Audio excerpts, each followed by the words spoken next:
Broadcast, it's taking the world by storm. People are cutting the cord to their high cable bills and moving away from streaming services like Netflix, Hulu, and others for something better. Q Broadcast. For just $60 a month, you'll get access to every channel you could ever want, including HBO, Cinemax, and Stars. And the best part? There are no contracts, no hidden fees, and you're free to cancel anytime. With Q Broadcast, you can enjoy streaming live TV, movies, and top series on up to 5 devices at once. Whether you're at home or on the go, Q Broadcast makes sure your entertainment is always at your fingertips. Imagine being able to watch all your favorite channels from anywhere, anytime, without any restrictions. We're talking about thousands of movies, hundreds of TV series, and a huge library of live channels, all in one place. And don't forget video on demand and pay-per-view events. Those are included at no extra cost, so you'll never miss a big event again. Now, take a second and think about your current cable bill. You're probably paying anywhere between $100 and $300 every month, locked into long-term contracts and hit with surprise rate increases. With Q Broadcast, that's a thing of the past. It's just $60 a month. No contracts, no extra fees, no hidden costs, and no price hikes. Why juggle multiple subscriptions like Netflix, Hulu, and cable when Q Broadcast gives you everything you need in one convenient package? People everywhere are switching to Q Broadcast, saving money and getting more content than ever before. So, what are you waiting for? Click the link in the description and sign up for Q Broadcast today. Just $60 a month, no contracts, no hidden fees. It's time to take control of your entertainment and start streaming smarter.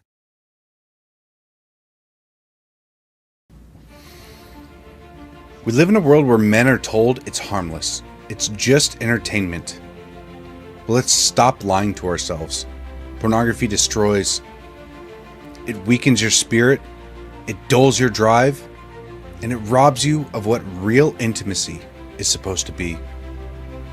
Every click is a step away from the man you're supposed to be. We can't call ourselves leaders if we are slaves to a screen.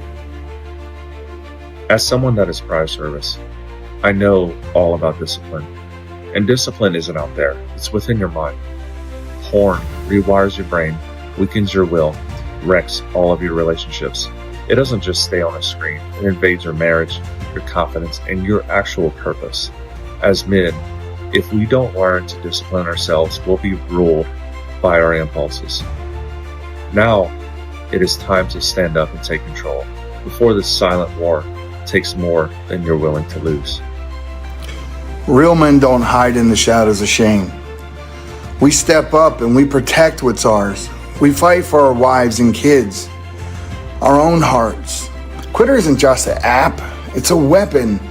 It's a tool used to break free and start living like the man that you're meant to be. The battle's here and it starts with you. You can stop living in shame and you can break free today.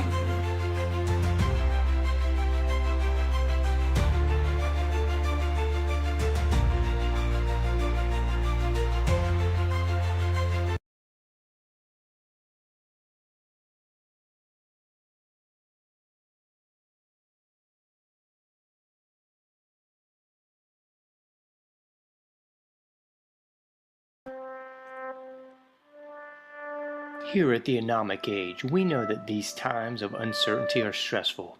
It is incumbent upon all of us to put our fears first and bow down to government tyranny. Gone are the days of freely leaving your home, working, and social interactions. In exchange for safety, we will trade liberty.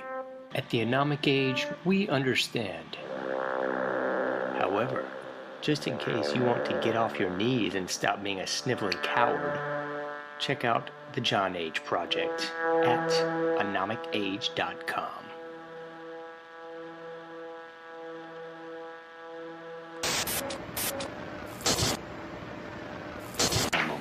Meet Ann Morrissey, who is here with her daughter, Dareth. Dareth is 17 years old.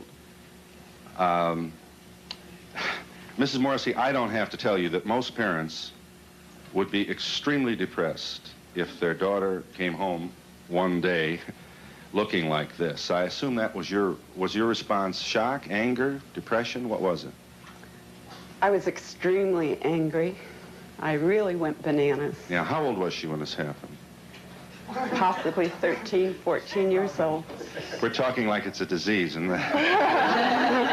Well, Yeah. How did she explain it to you, Mrs. Morrison? there was very poor communication until we went into counseling.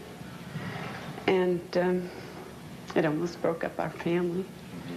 But through counseling and Serena, I can understand it better. What do you understand? That she feels like she doesn't want to be like everyone else, and she wants to be her own person.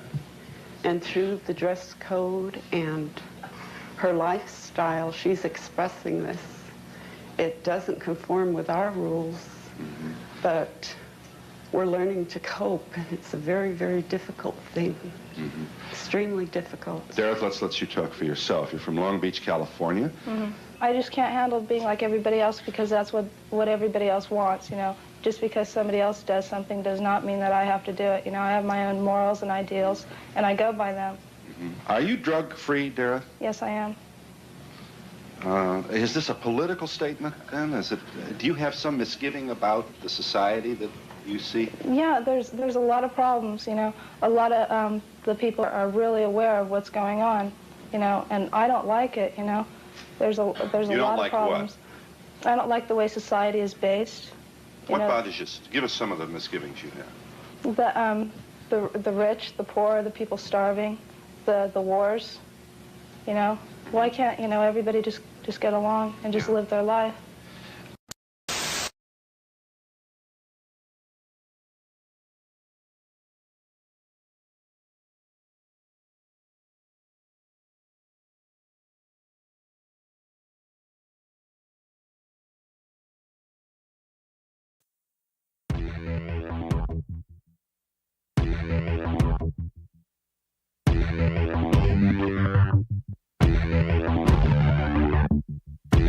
You know something is wrong, and it's time to stand up.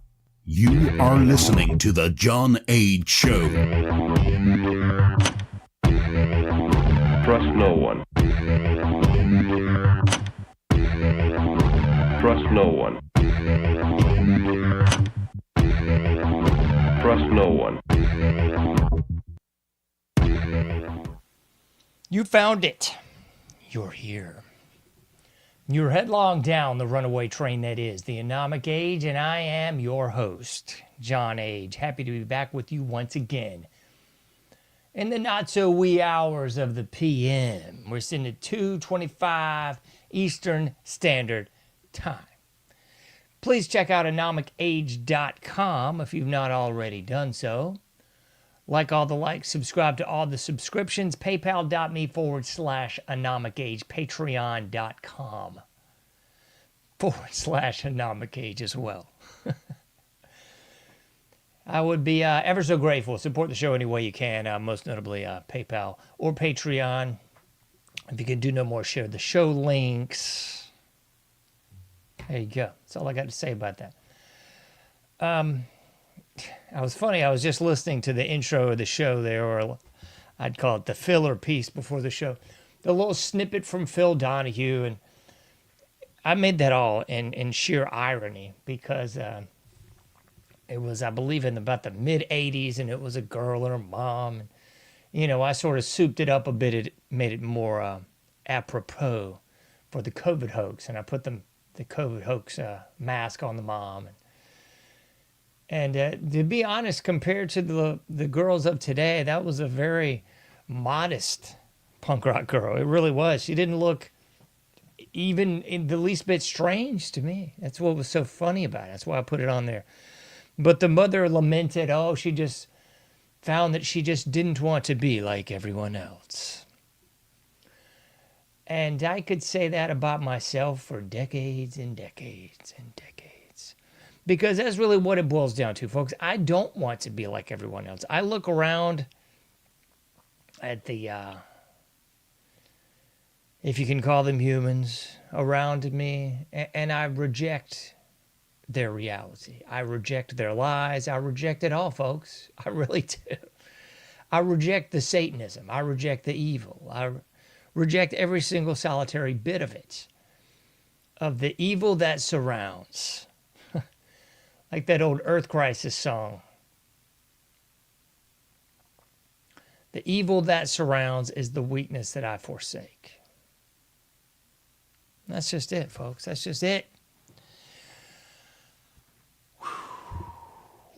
So, title of tonight's episode, Forgotten History of 9/11. I wasn't even going to do a 9/11 show, just as I didn't and won't do a debate show, because the debate show would be the biggest who gives a that I could have possibly done. So I'm not going to do it. If you want to talk about the debate, look elsewhere. It's trite, it's moronic, it's idiotic, and just downright stupid. So there you go. But the 9/11 thing as well, I wasn't going to do an actual show on it. I saw the date looming on the calendar, and I thought to myself, well, this has been done and redone and treaded and retreaded. The horse is dead. It's all a wrap. And then it kind of struck me because I was having a conversation with my daughter. We were going downtown to walk the dog a little bit at the evening hours, and just kind of got off on a conversation about 9/11. Because I'm one of those people, especially with children, I'll give you as much as you can handle, I believe.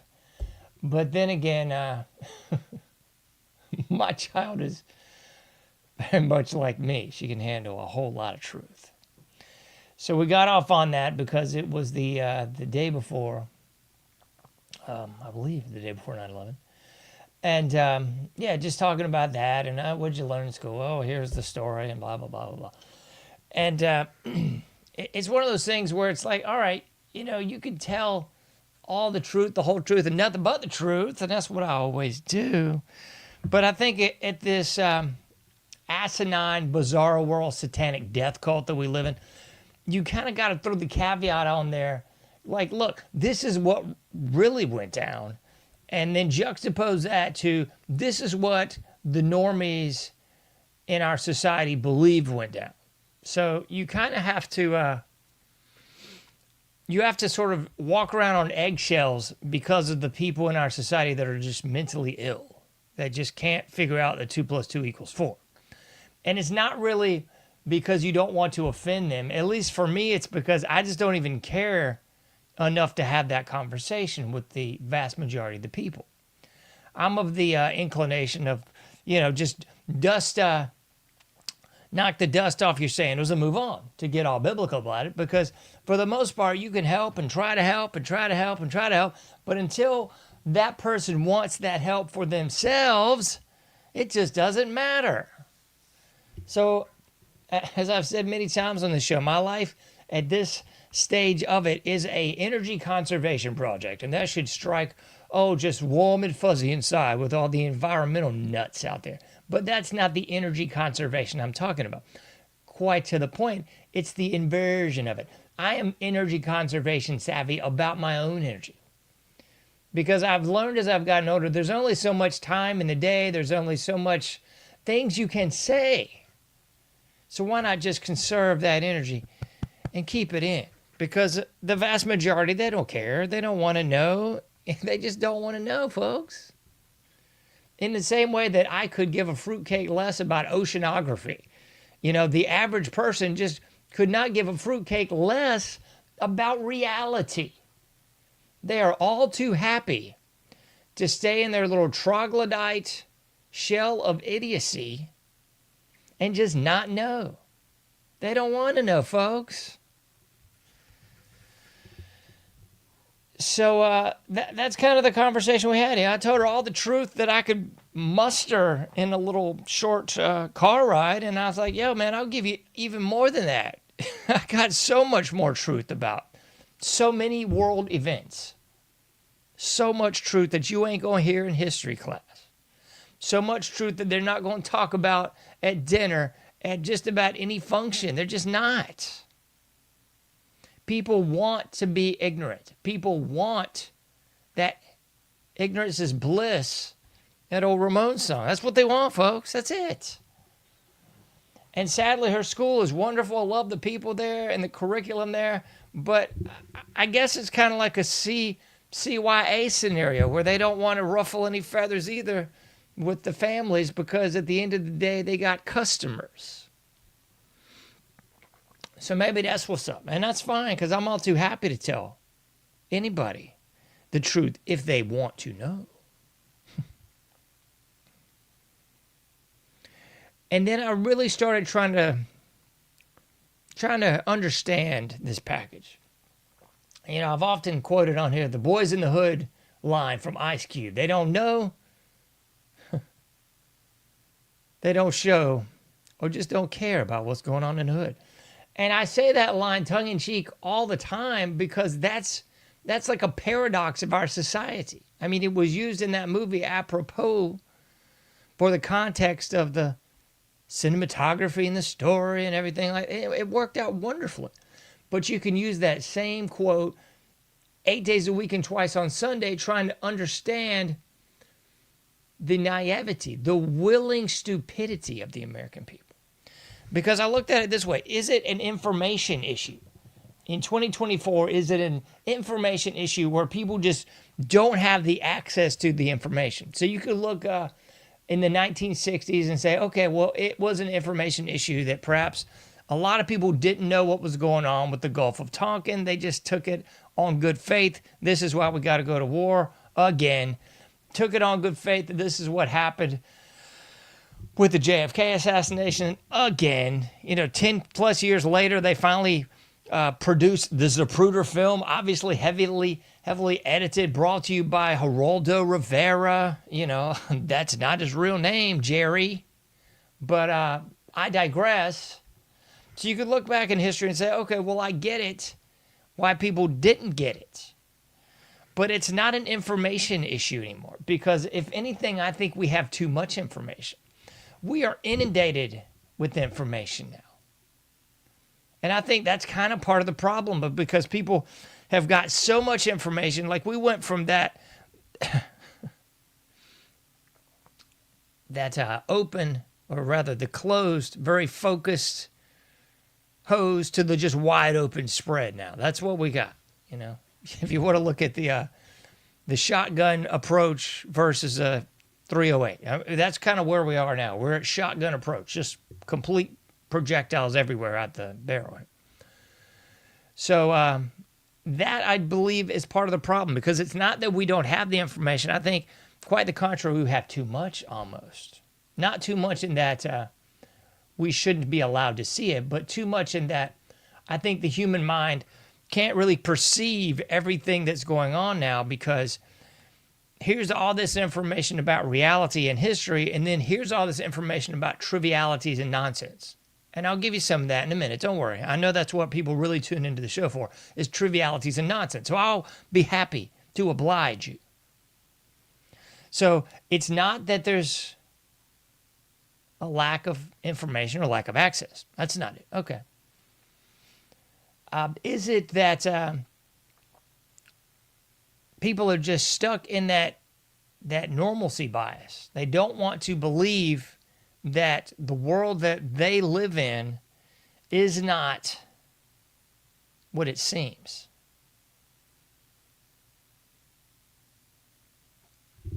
Like that old Snapcase song, I am not as you portray me. I think our reality is not as it is portrayed. I think that's elements of it too. The normalcy bias. I think that's one key of it. And the other aspect is the learned helplessness. Because I think if anything, and this is what they don't want to talk about with all the pomp and circumstance and debates and elections and, oh, this is going to make a big difference. What they don't want to talk about, folks, is that the last election, the obviously in your face, rubbing your nose in the brown stuff, stolen aspect of it. Put aside for the fact that the politicians are bought and sold. That should mean something, but it doesn't to the average person. So I think it created a learned helplessness. Just like the psychology studies where they had the dogs on a shock plate and they couldn't move and they couldn't move and they finally just laid down. After they pulled all the barricades away, they just laid down and believed that they could no longer escape. They were in a state of learned helplessness. Same thing with you. If you got a baby elephant, you tie it down with a chain and a big stake. That elephant grows up to full pachyderm there. It could rip the stake out, run over cars, just topple the entire big top with one appendage. But it's gone into that learned helplessness, in which case it thinks it can't do anything. So I believe that's perhaps where we really are.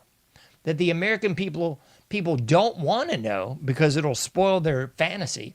And then the flip side of it is they don't want to know because then they would have to admit that they can't do a doggone thing about it. The learned helplessness would have to be an admitted reality, which would fly in the face of the pomp and circumstance of we're number one, USA, USA, all that baloney. It would fly in the face of that. And I think therein lies the problem. So I'll just give you some of the highlight reels of the 9/11 false flag. Things that should make anyone with eyes to see and ears to hear pause, guffaw, and just go, what? You mean yeah, exactly. And this is some of the stuff that I was going through the other day, just sort of like off the cuff. This is just random information. I haven't even studied 9/11 in years, to be quite honest. It's just kind of been parked in the back of my mind because, like everything else, nothing will be done, was done, or is going to be done. I mean, there's nothing that's going to happen with the false flag of 9/11. Nothing. So let's get to a rundown. You had Bush sitting there reading a story where they're talking about steel and they're talking about kites and they're talking about impacts and all this stuff. A coincidence, I know. So they have the, I don't know, it's a Secret Service come in and say, oh, Mr. Bush, Yeah, that sort of thing. And then he proceeds to just sit there a little longer and keep telling the story. There's no, hey, maybe we should get out of here.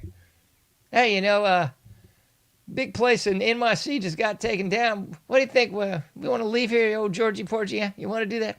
Forget about it. Scramble jets, anyone? Nah, I don't think so.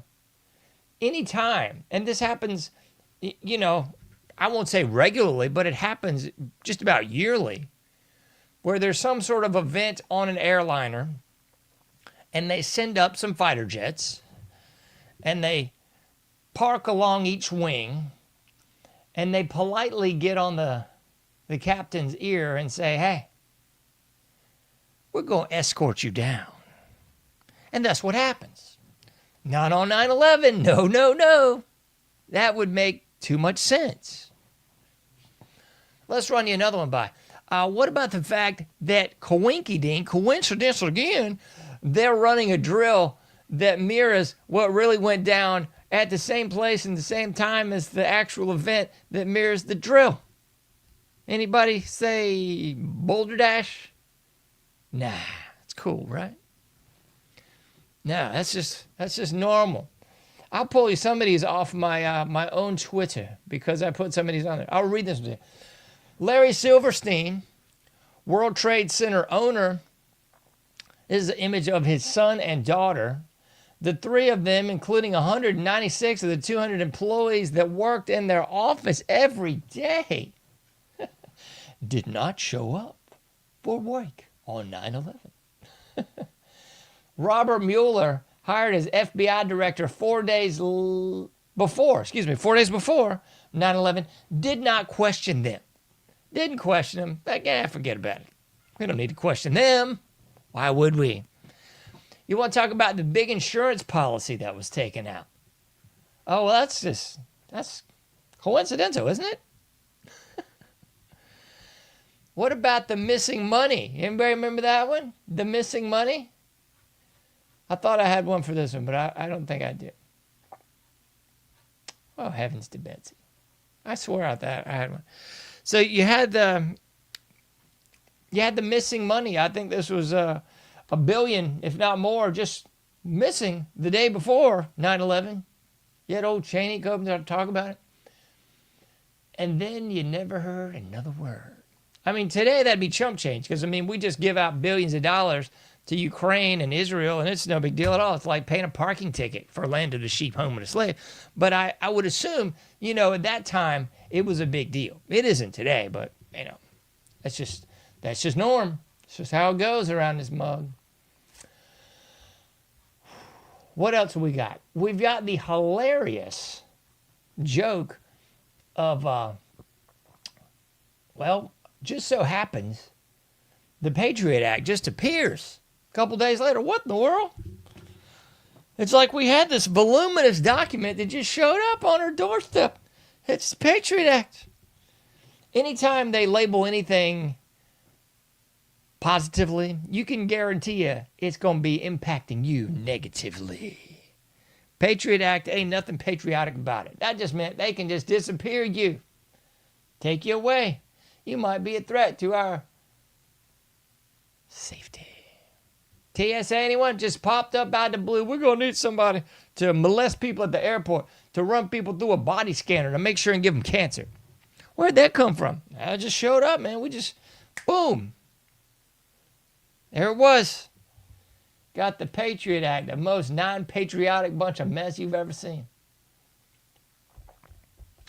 What about the old obvious one that the jet fuel doesn't burn steel beams? Remember that? No, it doesn't, actually. In the history of architecture, folks, no other buildings have ever been taken down by a plane like that. They just haven't. Speaking of Building 7, went down in its own footprint, never got hit by... Yeah, it didn't. Didn't get hit by anything. What about the BBC calling it before it happened? Hour or so before it happened. Well, we've got Building 7. It's falling down. Oh my God, we're going to have to take a break because, holy shnikes, our story ain't jiving with the images behind us. Just a problem. Ain't it? What about the passports? That was the biggest laugh of all, folks. This is why this is security theater. Because, after all, TSA should be defunct because the border's wide open. They should have no security on airlines anymore. None. Heck, they can't even keep the airlines in the sky. Ain't nobody even trying to take them out. But still, we've got the TSA agent. I can't even get big enough because they're so obese. The TSA agents are here. We're going to molest you if you don't comply with us. We'll take you into the back room, and then we'll really get good with you, And then selling the naked body images from the cancer scanners they got. Yeah, remember that from like 10 years ago? It's for your safety, though, you dummy. Just go along with it. It's for your safety. Security theater, folks. Back to the passports. Yeah, somehow they expected the American people to believe, and rightly so, because I guess they're brain-dead adults, in all the wreckage, the rubble, the burning cinder, in all the catastrophe and mayhem and strife. We were able to pull 2 passports out of this mug. Yeah, we got 2 passports that somehow miraculously made it through it all. Ain't a black box recovered in this whole thing, but we managed to get you 2 paper passports out of it. I mean, this wouldn't even cut the mustard in a mystery theater, folks. But yet the American people went, okay, all right, sounds good. I'll never forget, this is the diatribe that we were told. Remember this? The jet fuel just made its way down the elevator shafts. Everybody in their right mind was envisioning the scene out of The Shining, where the blood's just cascading down and out of the elevator shafts. Except in this case, that jet fuel made it from the toppity top to the bottomity bottom somehow. Of course, without igniting, without evaporating, without just not being enough liquid to pull that off. I mean, the whole thing is so stupid. But that was the story, right? Because the jet fuel just cascaded down and allowed the implosion and explosion and dustification and disappearance of the buildings, Because what's the first thing you do at a crime scene? Well, you start cleaning it up. That's what you do. What? Yeah, they said no investigator ever, unless it was a government op. Yeah, like the Oklahoma City bombing, like 9/11, like the Sandy Hook event. Oh, can we even say the words? All these various ops, it's cleanup time before the daggum dust even settles. You want me to pull some more out here for you? The absurdity. Again, no black boxes recovered, but we got the paper passports. Wink, wink, wink. Yeah, and then the other event, what was this? The Shanksville plane. You'd see this nonsense, right? The Shanksville crash. That was the alleged, let's roll. Let's roll, because somehow the phones magically worked, and then some didn't work, and then some were the right people, and then some were, and the whole thing was just hysterical. Looked like somebody had just taped this together the night before. But the Shanksville plane, that was the Let's Roll crew. That's the only crew, anybody on any plane that had any gumption, allegedly, that they said, let's roll, we're going to take out the hijackers. We're going to stop them because they got them spooky box cutters and we ain't trying to die. But let's roll people said, okay, we can do it. I mean, a box cutter, those plastic box cutters are the most worthless things on earth. But that was what the big weaponry was, Did I mention the fact that some of these alleged hijackers came forward as living individuals and went, yo, that's not us. That's not me on the plane. That's my image, perhaps, but I'm over here. I have nothing to do with this. Good job just randomly choosing Arabic names, because after all, then we have to go into Afghanistan and spread more love, because as old Georgie Porgy, Bush baby, said, you're either with us or you're with the terrorists. That's how it always works, you see. You're with us or you're with the terrorists. Because the good propaganda campaign is already in work. Because somehow, just hours after the event, my goodness gracious, we figured out who it was. Someone's come forward and said it's the Taliban. What? You mean those people we trained in the early 80s to take out the Russians? That's them, huh? Al-Qaeda? Yeah, that's them. Who was at the head of this thing? You know who it was? It was this guy on dialysis in a cave. What? They should have came out and said it was Gargamel. It would have been more realistic. A guy on dialysis in a cave is the guy at the head of the snake that is just taking out World Trade Center. Okay. You mean the same guy that's CIA asset? The same guy that was trained in the U.S.? The same guy whose family was told to leave the day before? The same guy who we escorted the rest of his family out right after that? When they stopped all the plane flights known to man, I guess, in the United States, except for the planes that were getting his family the ding-dong out of there. You can't make this up, folks. You just can't make it up. It's such a comedy routine. But the real comedy is that the American people fell for it hook, line, and sinker.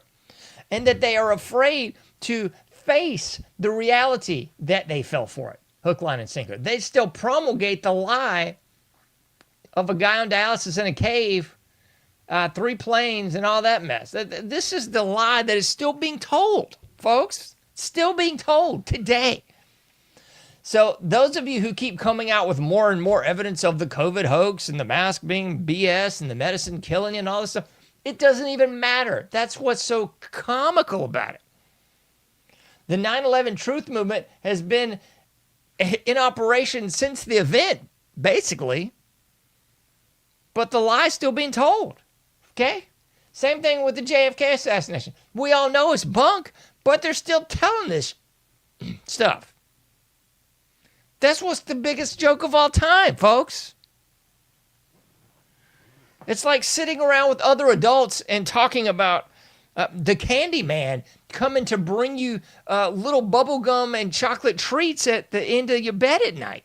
And all the adults going, that's right, it's the candy man. He stops by our bedroom every night and he leaves me little chocolate drops and bubble gums at the end of the bed. It's the candy man, I tell you. And all the other adults is going, that's right, Steve, it is the candy man. You know, he came to our house just the other night.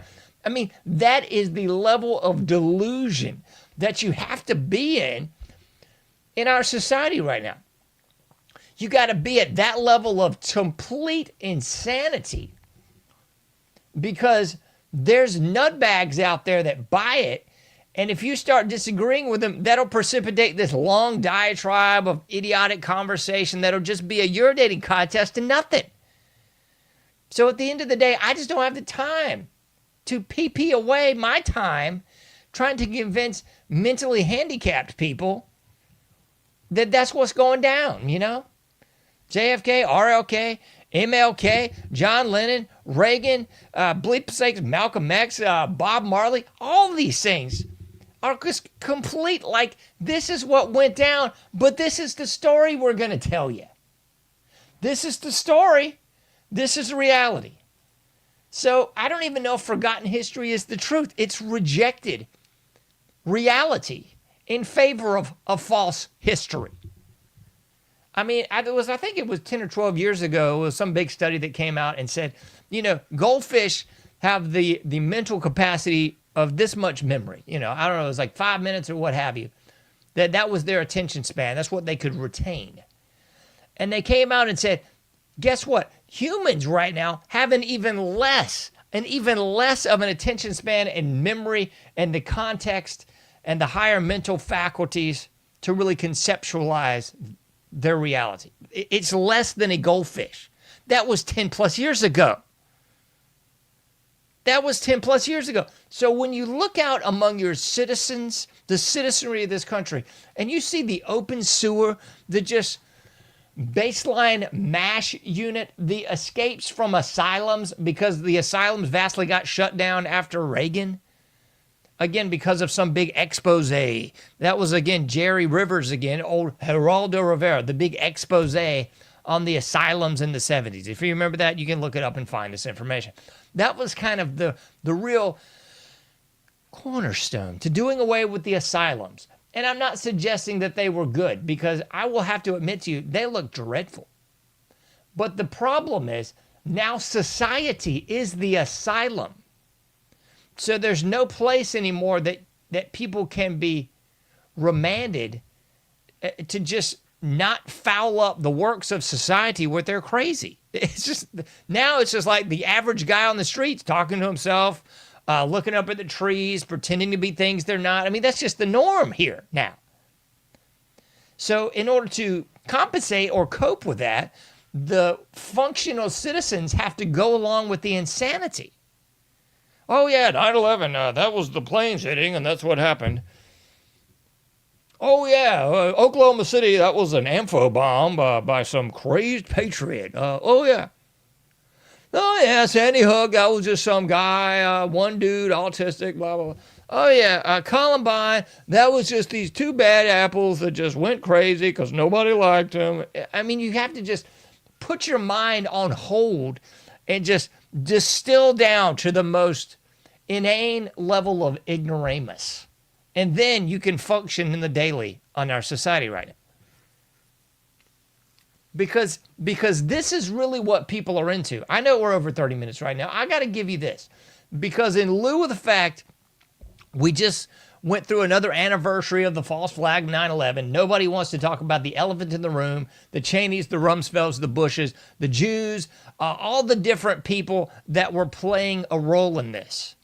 Just like the Kennedy assassination. No one wants to talk about the mob, the CIA, the Federal Reserve, the gold standard. No one wants to talk about that. It's just, hey, we found this patsy, Lee Harvey Oswald. Did you hear about that? Yeah, that's the story. So instead of questioning the narrative and even throwing things on the wall and seeing what sticks, nobody's running anything up the flagpole because they've handed you the flag that you're supposed to embrace and keep saying red, white, and blue, America, we love you, or whatever the bleep it is. Don't question anything. Just don't question any narrative. Just fall in line with the most base level moron. And you found your spot in 2024. So let's roll through some of the highlights that people actually do want to talk about, because I know this is what's on everyone's mind. The Video Music Awards. I didn't even know this was still going on because it's so stupid. I legitimately haven't seen anything VMA in over 20 years. 100% factor. I have not. I didn't even know they were still doing this crud. So anyway, we got Sabrina Carpenter, and as I posted on Twitter, some nobody that they just made into a somebody. No one's ever heard of this person. No one cares. Whatever this person is doing, it's irrelevant. The only thing that is relevant is we have some lesbian kiss of this chick and an alien, some other creature in a costume. I can't believe we're not at the point where we have to acknowledge and accept that some people are just freaky aliens, and some people, they're wearing a costume, but well, they're an alien now, so you've got to call him Click Clock or whatever. Mork and Mindy revisited now. So anyway, Sabrina Carpenter, I guess, is somehow important. In my humble opinion, it's a big collective yawn. Who cares? So you're kissing some chick or creature in an alien costume. Hold the phone, boys and girls. I am shocked. I tell you what, completely shocked. But wait, there's more. You got Katy Perry up there at the VMAs wearing some suit to appear that she is completely naked. It appears to me, but she's wearing some sort of flesh-toned outfit. And she's up there scissoring with some other woman on the stage there at the VMAs. Yeah, this is real. Just can't make this up. And maybe I'm an old fuddy-duddy here because I'm watching this going, this is just sad. I swear to you, every time I've seen anything of Katy Perry's in the last 10 years, I mean, I always thought this is just sad. But in the last 10 years, I really look at it like, man, this is just so pathetic. It makes me think of this old line from Chris Rock when he was still funny. He said, you don't want to be the old guy at the club. Bingo. You don't want to be the old girl at the club either, Katie. And I swear, I don't care, how much work you've had done, how much exercise and fitness you've gone in to make yourself look the way you look at this age and so forth and so on. I ain't hating on you. Great. Good on you. But what I am saying is, you're at the stage in your life where that old stuff, at some point you got to put the ball down. You're a mom. Allegedly. You got a man in a relationship. Allegedly. And that does not mean that you have to join a convent when you pass 30 or whatever the case may be. But I am saying at some point in the game, you've got to realize, to quote Dirty Harry, a man's got to know his limitations. You do. At a certain point, you can't go out there and run the ball like you used to. You can't go skate. You can't play ball. You can't do all that stuff as you used to be able to. You just have to admit that and just realize it. So when I see older people trying to look and act and emulate their own youth or others that are youthful, it's just pathetic, man. This is gross and pathetic. That's all I got to say about that. We got a little bit more for you because I know the Swifties are out there going, man, can we just talk about Taylor? That's all we want to talk about is Taylor Swift. Who cares, folks? Taylor Swift makes VMA history. She wins, I guess, like the most awards ever or something. Who the freak knows? I'm going to do a whole other show on how our society is nothing but mid.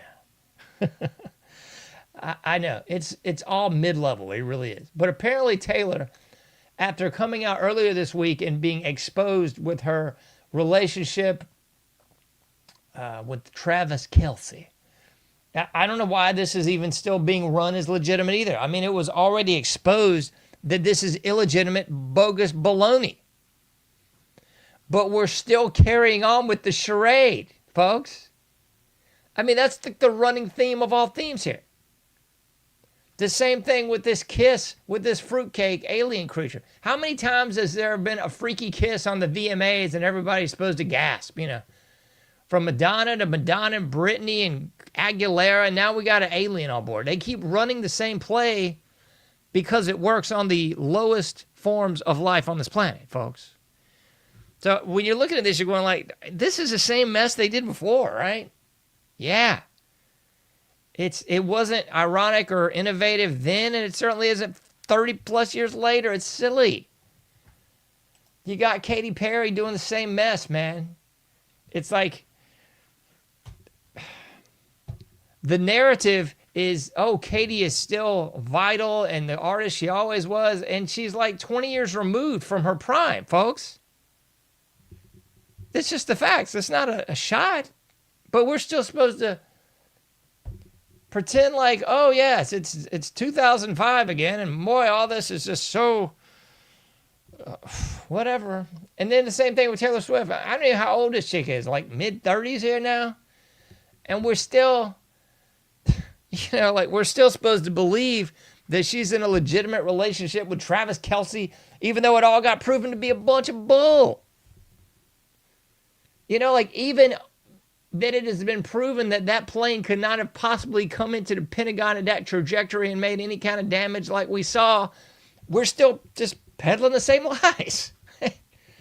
Yeah, the relationship was a joke, but well, don't worry, she's at the VMAs with Travis Kelce and they're doing some little dance at a football game. It's just, goodness gracious, talk about keeping up appearances, folks. It's like we're just going to stick together for the kids.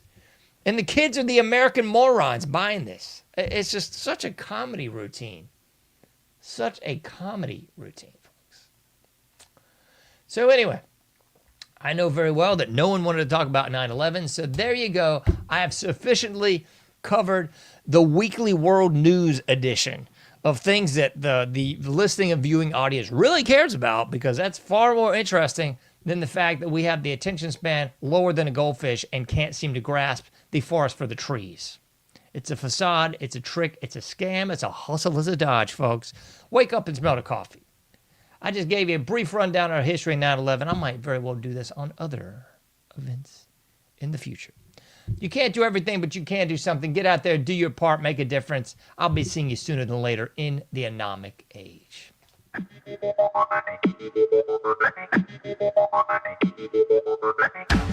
Thank you for listening to The Anomic Age, a John Age project.